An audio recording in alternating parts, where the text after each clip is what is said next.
नमस्कार दोस्तों, मेरा नाम दीपक सिंह है और मेरे YouTube channel exam warrior GS में आप लोगों का स्वागत है, अभिनंदन है। दोस्तों उम्मीद करता हूँ आप सभी लोग स्वस्थ होंगे जहाँ पर भी होंगे। दोस्तों एग्जाम वारियर जीएस चैनल पे हम लोग पॉलिटी की तैयारी कैसे कहाँ से तैयारी करनी चाहिए और कहाँ से क्वेश्चन आते हैं, तो उसको मैं टॉपिक वाइज़ अब सोच रहा हूँ कि डेली 1-2 वीडियो उसको डालूँ, ताकि कम समय में अच्छी तैयारी हम लोग कर सकें।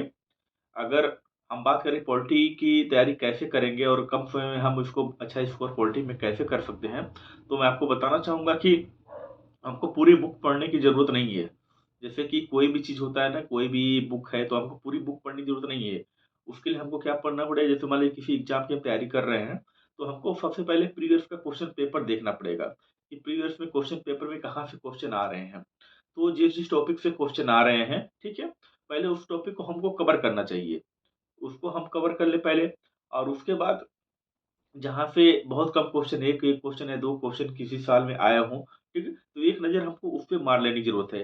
ये ना कि मतलब हमको पूरी बुक पढ़ें ताकि हम अपना टाइम वेस्ट करने से कोई फ़ायदा नहीं है। तो इसी को लेके हम सोच रहे हैं कि अब जो पॉलिटी की है तो पॉलिटिक में देखिए है क्या कि इसमें कुछ चैप्टर ऐसे हैं जहाँ से क्वेश्चन पॉलिटी में वहाँ से बनते ही बनते हैं।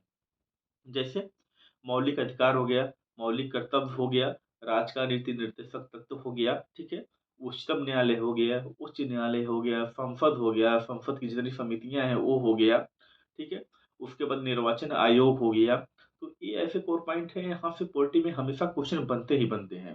तो सबसे पहले मेरा मानना है कि इनको हमको कवर कर लेना चाहिए, ताकि अगर यहाँ से क्वेश्चन बने तो यहाँ से क्वेश्चन हमसे ना छूट पाए, ठीक है? तो इसी को लेके हम सोच रहे हैं कि अब वीडियो हम इसपे एक-एक वीडियो आधा घंटा का डेली हर एक टॉपिक को लेके डालेंगे, ठीक है? बाकी आप लोग भी अपना फीडबैक दे दीजिएगा और मैं आप वो लोगों को एक बात बस साफ कर दूँ, मैं कोई प्रोफेशनल टीचर नहीं हूँ, मैं भी एक एस्पिरेंट हूँ, जैसे आप लोग हैं, मैं भी तैयारी करता हूँ यूपीएससी का और आप लोग भी किसी न किसी एग्ज़ाम की तैयारी करते होंगे, तो आप लोग भी अपना सुझाव कमेंट बॉक्स में दीजिएगा ताकि उसको मैं देख के उसके अकॉर्डिंग और मैं इस पे काम करना शुरू करूँगा। तो अब मेरा पढ़ने और पढ़ाने का तरीका देखिए क्या है, मैं बताना चाहता हूँ आपको। जैसे पॉलिटी का बुक है ना, तो पॉलिटी का मैं क्या करता हूँ, जैसे अगर पॉलिटी में हमको प्रधानमंत्री को पढ़ना है, ठीक है? तो प्रधानमंत्री को पढ़ने के बाद हम अगला जो चैप्टर होता है ना, उसको नहीं पढ़ते हैं। जैसे मान लिया अगला उसके बाद राष्ट्रपति आ जाएँगे या संसद आ जाएगा, तो उसको हम नहीं पढ़ेंगे। प्रधानमंत्री को पढ़ने के बाद हम तुरंत क्या करते हैं, जाके राज्य में मुख्यमंत्री को पढ़ लेते हैं। इसका एक कारण मैं आपको बताऊँ सबसे अच्छा क्या है? क्योंकि अगर प्रधानमंत्री को पढ़ने के बाद आप सीधे जाके राज्य में मुख्यमंत्री को पढ़ेंगे ना, तो दोनों का सेम कार्य होता है। कुछ प्रधानमंत्री की जो होती है शक्तियाँ अलग होती हैं, थोड़ा-सा ज़्यादा होता है, लेकिन ज़्यादातर दोनों का बैलेंस बराबर होता है। जैसे वो केंद्र में करता है, वैसे वो राज्य में करता है। तो जब आप एक-दूसरे को कोरिलेट करके पढ़ेंगे ना, तो चीज़ें आपको ज़्यादा समझ में आएगा और बहुत आसानी से आप समझ जाएँगे। और वहाँ से अगर कोई क्वेश्चन भविष्य में बनता है आपकी तैयारी के समय में, तो वहाँ से क्वेश्चन आपसे मिस नहीं होगा, ये मेरा दावा है, नोट कर लीजिएगा। इसी तरह अगर आप राष्ट्रपति को पढ़ रहे हैं, तो राज्य में जाके राज्यपाल को पढ़ लीजिए, ठीक है? अगर आप संसद को पढ़ रहे हैं, तो राज्य में जाके विधायिका को पढ़ लीजिए। ऐसे आप कोरिलेट करके पढ़िए और कम समय में अगर अच्छा बेनिफिट आपको पॉलिटी में नहीं मिला, तो आप मुझे बताइएगा।